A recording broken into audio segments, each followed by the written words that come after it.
I want to talk to you about crashing and burning. It sounds horrific.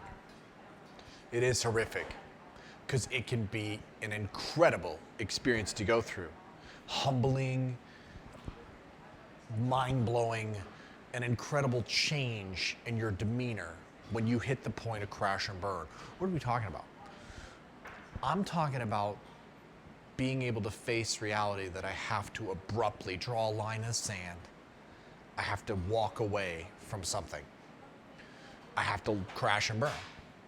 Now, many people refer to this as failure. It's not. We've talked about this many, many times.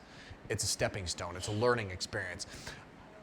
The crash and burn, if you have the willpower to be able to risk crashing and burning for something, it means you're passionate, you care about it.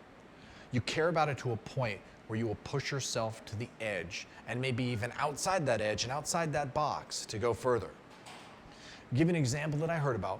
There's actually a book on top business failures. I thought, fascinating. I'm going to celebrate the business failures of somebody. It was very insightful. I don't know if the book's still published or still in print, but one of the ones I picked up on was the story of Federal Express. Now, I may be paraphrasing.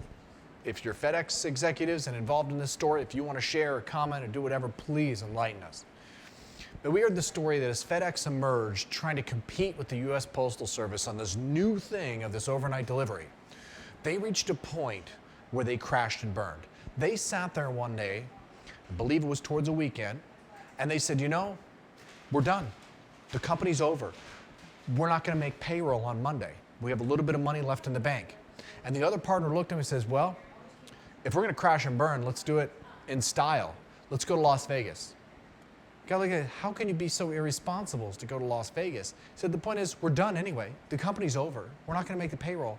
However, if we go to Vegas, maybe we'll just win. Maybe we'll win enough to push forward. Maybe that's a sign that we need to push forward. So apparently they went to Las Vegas, and oddly enough, they won enough to make their payroll on Monday. And the company started to expand and grow, and all of us know where FedEx is now. But if you're willing to crash and burn that much, if you're willing to risk it all, many times we'll say you deserve the rewards from it.